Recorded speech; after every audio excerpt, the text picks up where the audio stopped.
Ok, irmãos?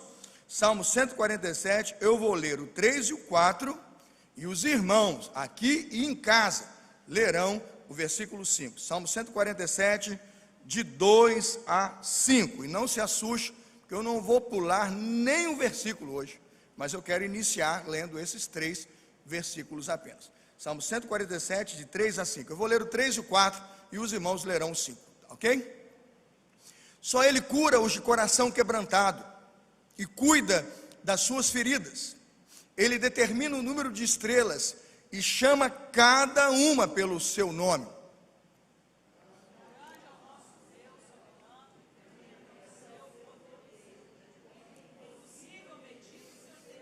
Vamos juntos mais uma vez? Bota na tela, vamos juntos?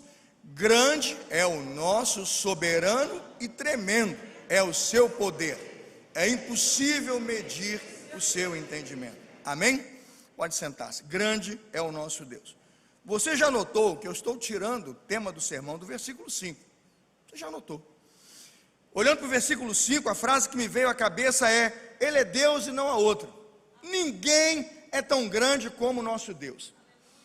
Agora, por que eu estou colocando o tema tanto domingo de manhã quanto domingo à noite? Você tem a certeza que eu vou pregar um sermão só. Se o pessoal da edição conseguir publicar o sermão junto, até para quem quiser ver o sermão depois, bota junto, porque eu vou pregar um sermão só. E eu queria explicar para você porque eu coloquei o tema Ele é Deus e não há outro. Primeiro, o povo estava vivendo em rebeldia e idolatria, e muita idolatria. O povo era um povo rebelde, casa rebelde. O povo, sabe o que acontecia? Plantava a sua plantação lá muito bonita, sua colheita amorosa e fervorosa, clamava com fé a Deus Jeová, pedia bênçãos, mas quando colhia, botava lá nos pés de Baal. Acredita? Ofertava a Baal lá o melhor das suas primícias. E começaram a criar até outros deuses pagãos e receber da influência de outras nações deuses pagãos, e também dar um jeitinho de aplacar, entenda bem a cabeça do povo, a ira desse Deus, dizer assim: agrada ao meu Deus, mas a esse também, ninguém fica bravo comigo e tudo bem. Deus, vendo a idolatria do seu povo, decide, Deus em sua soberania, castigar aqueles que estão absolutamente equivocados no caminho da idolatria. Deus aplica sobre aquele povo uma correção enorme. O texto bíblico fala exatamente que o nosso Deus corrige, absolutamente corrige o coração daquele que está em pecado, e é isso que o salmista escreve, e é isso que Deus faz. Deus manda aquele povo para o cativeiro, depois do quê?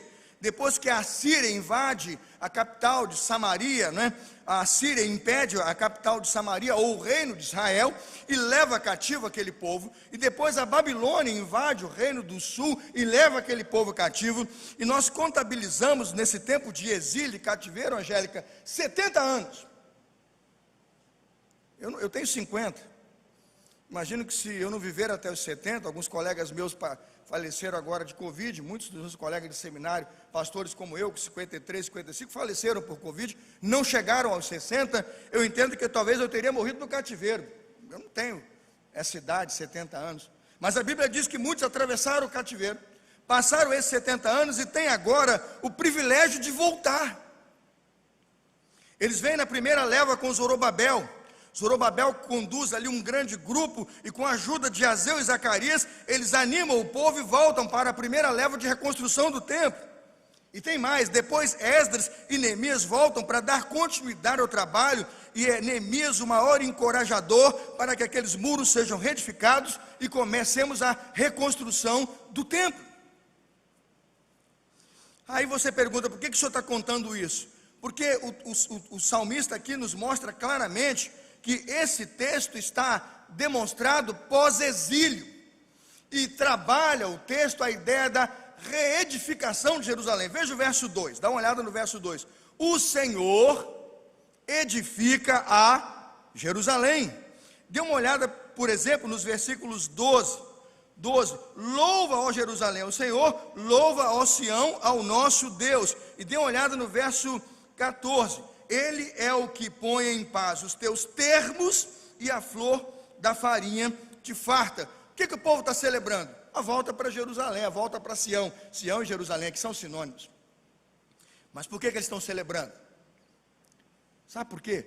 Porque eles foram livres do engano. Eles foram livres da mentira. Eles foram libertos da idolatria. Imagina, Cláudia, quantos templos essa gente frequentou lá no exílio.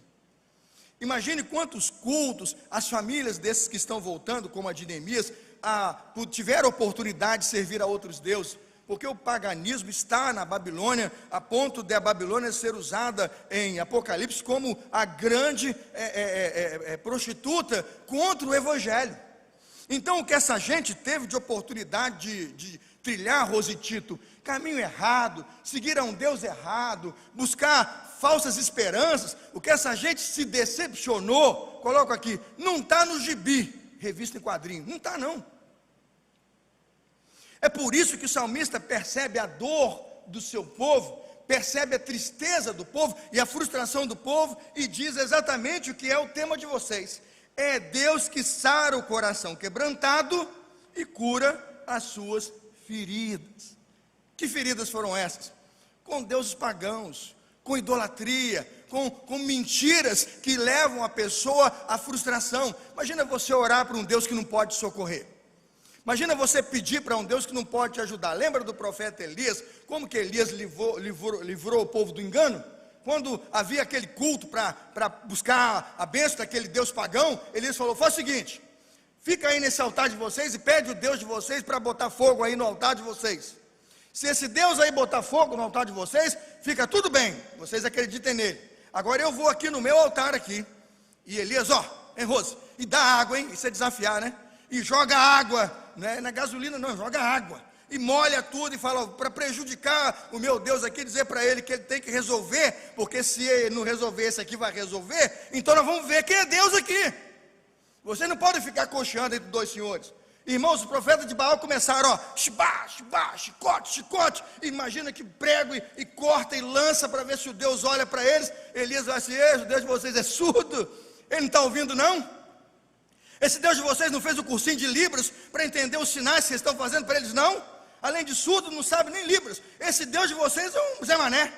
Elias começa a debochar desse Deus, fala, agora, ó grande Deus Jeová, faz descer fogo do céu aqui, Senhor, e que o seu fogo caia sobre este altar. Irmãos, o Deus Jeová desceu do céu como uma chama de fogo, e o texto diz que o grande altar de Elias foi inteiramente, não foi o sacrifício não, irmãos, inteiramente consumido, até as pedras foram levadas pelo fogo de Deus. Amém, irmãos?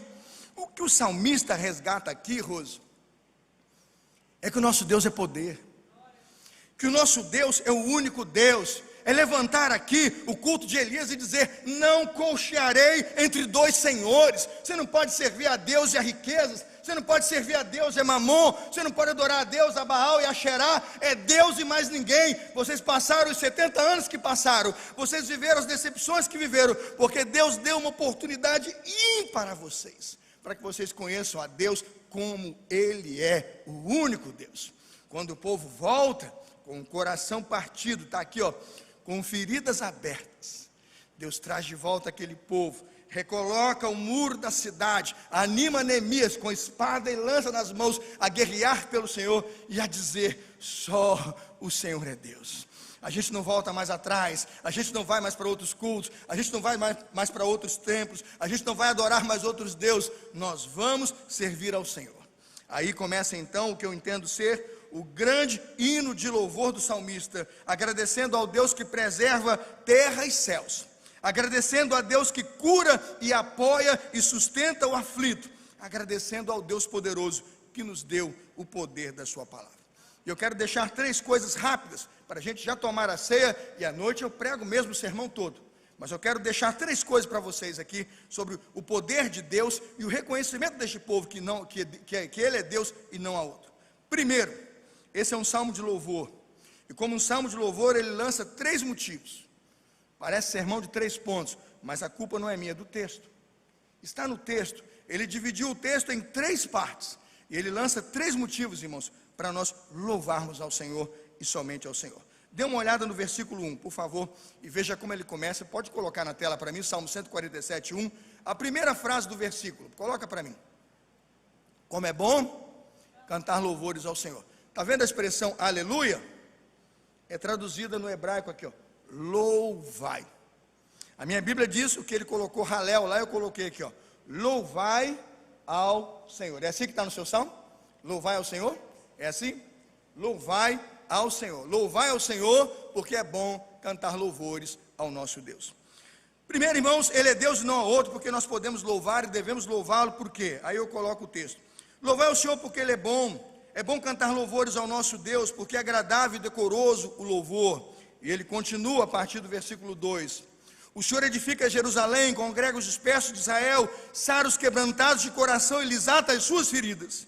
Conta o número das estrelas, chama-as todas pelos seus nomes. Grande é o nosso Senhor e de grande poder, o seu entendimento é infinito. O Senhor eleva os humildes e abate os ímpios até a terra. Os primeiros versos deste salmo, irmãos, o autor aqui, que me desculpe, eu considero anônimo, eu não arriscaria dizer quem é o autor, até porque não vejo quem tem segurança para afirmar isso, mas este autor, na minha percepção, anônimo, está olhando para nós, o povo do Senhor, dizendo: povo de Deus, olha para cima e louve a um Deus que olha para baixo. Eu vou repetir: olhem para cima e louvem a um Deus que olha para baixo. Quando Abraão foi tirado daquela tenda para contar as estrelas do céu, e ele disse a Deus: Senhor, não posso contar, elas são bem mais do que pode contar. Quando Abraão disse aquilo, Abraão não imaginava, eu tenho certeza que não imaginava, que ele era parte de um projeto de Deus, onde Deus levantaria de todos os povos, raças, tribos, línguas e nações, nações do mundo inteiro, uma nação só, para servir a Deus, uma multidão, está em Apocalipse, que não se pode contar. Agora, não significa que nós não podemos contar, não significa que Deus não possa. Não significa que o texto diga que a impossibilidade de contar é uma limitação para Deus. E aí a resposta do salmista é exatamente colocar e mostrar quem é Deus. Olha a diferença. Abraão, você olha para o céu e não pode contar. João, você registra uma multidão debaixo do trono que ninguém pode contar. Agora preste atenção, João. Olha quem é Deus. Salmo 147, versículo 4, dá uma olhada. Deus conta o número das estrelas, chamando-as todas pelo seu nome. Irmãos, aí é aquela frase do anjo para Maria: porque para Deus nada é impossível. Se Abraão não conta as estrelas e não pode contar, se João narra uma multidão debaixo do trono que ninguém pode contar, é importante dizer que Deus sabe cada um, Ricardo, que vai estar lá. Quando a história se consumir e quando tudo acabar, é como se eu ouvisse: Gustavo, Cláudia, venham cá, fiquem debaixo do meu trono. Vocês são as estrelas que Abraão viu e não pôde contar. Vocês são as estrelas que Apocalipse registrou e não pode contar. Mas na eternidade de Deus, e eu sou Deus, Gustavo e Cláudia, vocês são as estrelas que eu estou chamando para estar comigo aqui na glória. Amém, irmãos? Isso é maravilhoso. Isso cura, Débora, qualquer coração quebrado. Isso cura qualquer coração quebrantado.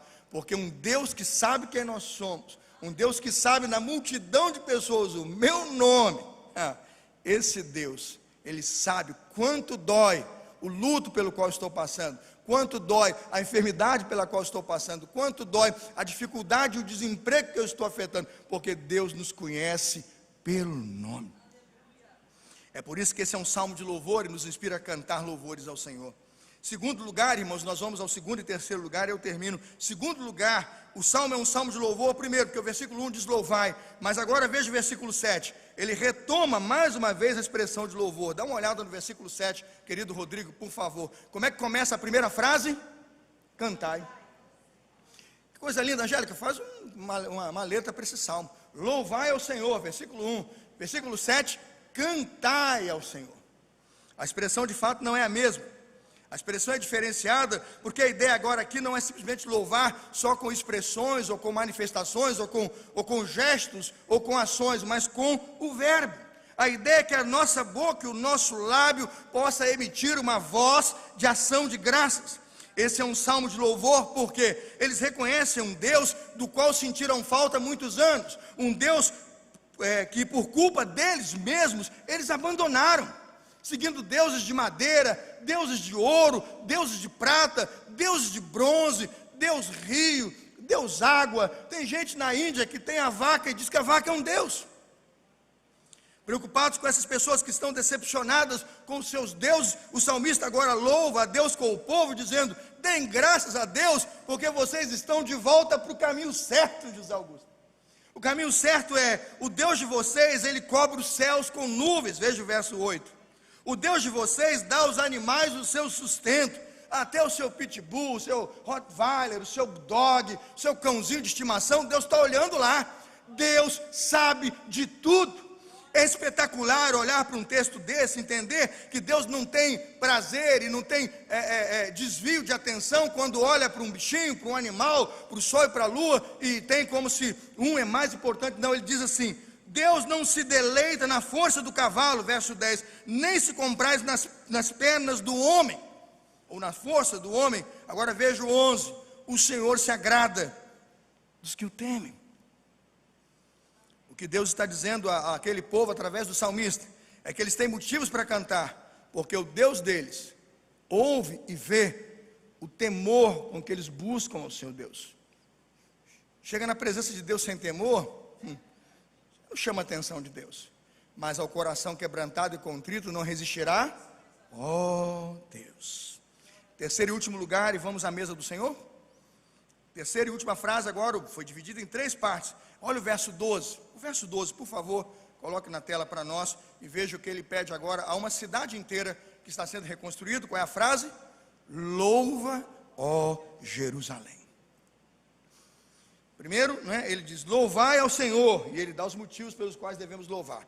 Depois ele diz: cantai ao Senhor, e ele diz qual é a letra da canção, Há um Deus criador, sustentador, provedor, que olha para os animais, olha para tudo, mas ama o homem que confia nele, e não gosta daquele que procura outra maneira para tentar agradar e chamar a presença de Deus. Não, a melhor maneira de chamar a presença de Deus é temer e confiar no Senhor.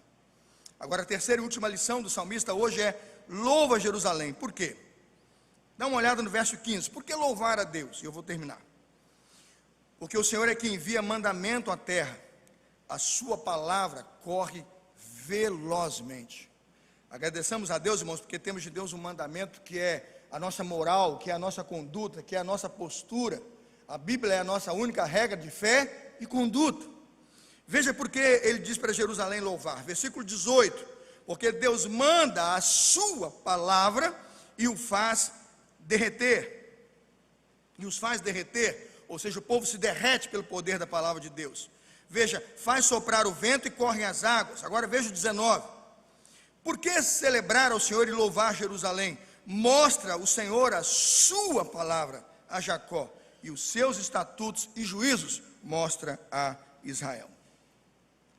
Ao terminar esta mensagem, irmãos, nós temos motivos hoje para agradecer ao nosso Deus.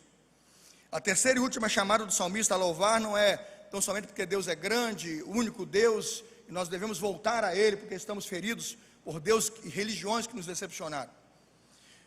A terceira chamada é maior do que a segunda, porque ela determina também que sim, a segunda chamada diz que Deus é o grande Deus, o poderoso Criador e sustentador, mas a chamada ali é para pedir às pessoas que aprendam a temer a Deus e não buscar a atenção de Deus com dinheiro, oferta, como se isso chamasse a atenção de Deus, mas que depositassem em Deus a sua confiança. Mas a terceira chamada é poderosa demais, porque ela chama a congregação, a Jerusalém, a todo o povo, a celebrar a Deus em gratidão, porque Deus nos mostrou a sua palavra. E aqui reside a conclusão desta mensagem. Por que este salmo foi escrito? Ele foi escrito porque quando o povo estava em pecado, foi a palavra de Deus que disse que o que eles estavam fazendo é pecado. E que quando Deus os corrigiu, foi a palavra de Deus que disse que aquela correção era de Deus, e eles precisavam recebê-la. E quando eles foram para o cativeiro, tudo que eles fizeram teve a aprovação de Deus ou a reprovação de Deus, porque a palavra de Deus assim dizia. Não pense você que Daniel ficou lá enganado e parou de orar, porque tinha dúvidas se orar é bom ou ruim. Ele orou até que foi parar na cova do leão, e era a palavra de Deus que dizia. E quando esses homens se posicionaram a favor da palavra de Deus, nos princípios de resgatar a vontade de Deus, foi quando o povo reencontrou-se com o único e verdadeiro Deus. Então louvarei, irmãos, e cantarei hoje um hino de louvor ao meu Deus, porque o meu Deus, a primeira igreja de Campo Grande, aqueles que me ouvem nesta manhã, deu-lhes a sua palavra, E é a sua palavra que tem o poder, irmãos, de penetrando juntas e medulas, o interior de nossas almas e de quem nós somos, mostrar a diferença entre o justo e o ímpio, o certo e o errado, o bom e o mal, né? O belo e o feio, aquilo que para nós é verdadeiro em Cristo. Quando erguermos esta palavra, conheceremos de fato a face do único e verdadeiro Deus, porque esta é a palavra de Deus e a sua palavra é a verdade. Se você continua decepcionado, com seu coração quebrado, com sua alma destruída, com sua família arruinada, me perdoe, deixe-me dar uma palavra a você. Falta a você louvar ao Senhor, que conhece você pelo seu nome, que sabe que você é uma daquelas muitas estrelas que Abraão viu, mas que está desviado por aí. Falta a você erguer um hino de louvor ao único Deus vivo e verdadeiro, reconhecê-lo como criador de todas as coisas, não como Darwin ensinou com a sua teoria de evolução. Abandonar essas ideias e abraçar o criacionismo de Deus, a criação de Deus, e dizer a Deus que Ele é o único e suficiente Senhor. E falta você erguer a Bíblia Sagrada, palavra de Deus, e dizer: louva Campo Grande, agora não Jerusalém, louva Rio de Janeiro, louva ó Brasil, porque Deus nos deu sua palavra, e através desta palavra nós conhecemos, adoramos, experimentamos o verdadeiro Deus. Que para tanto o Senhor nos abençoe. Vamos orar? Bondoso Deus e amado Pai, engrandecido é seu nome nesta manhã, porque podemos cantar os primeiros versos do Salmo 147. Queremos passar esse domingo, ó Deus, ainda muito cheios deste salmo, muito abençoados por ele. Mas pedimos, ó Deus, que a porção da palavra já entregue nesta manhã seja suficiente para que a igreja olhe para o autor e consumador de nossa fé, Jesus Cristo, nosso Senhor. Aqueles que ainda estão presos na idolatria, estão adorando o seu dinheiro, estão adorando e venerando o seu conhecimento, estão depositando sua confiança nos seus bens e às vezes nem sabem, não compreendem que isso é idolatria, mas estão na idolatria. Deus, liberta-os em nome de Jesus, e faz com que os queridos que ouviram esta palavra, que vão se deparar com este salmo, faz com que aqueles que estão decepcionados com os deuses que pediram, buscaram e não lhes atenderam e não lhes socorreram, encontrem nesta manhã o único e verdadeiro Deus. Deus cura os corações quebrados, Deus sara as feridas que são causadas pela idolatria e pelo pecado. Vem, Deus, purificar as nossas almas. Vem, Senhor, restaurar o nosso amor pelo Senhor, único e verdadeiro Deus, e pela sua palavra. Quando vamos agora servir a ceia do Senhor, pedimos: vem aqui, Pai, vem aqui com seu Santo Espírito, faça com que, ó Deus, a igreja, ao comer do pão e ao beber do cálice, se sinta e se reconheça, Deus, se sinta e se reconheça, parte única, parte presente, fundamental do corpo de Cristo. Do corpo de Cristo, Jesus é o cabeça, mas quantos de nós somos os braços, os olhos, os pés, as mãos? Nós somos o corpo de Cristo. Por isso, faça abençoada essa comunhão da igreja, não só os que estão aqui no templo, mas os que estão em casa. Faça abençoada a comunhão dos seus filhos. É a nossa oração, Senhor, em nome de Jesus. Amém.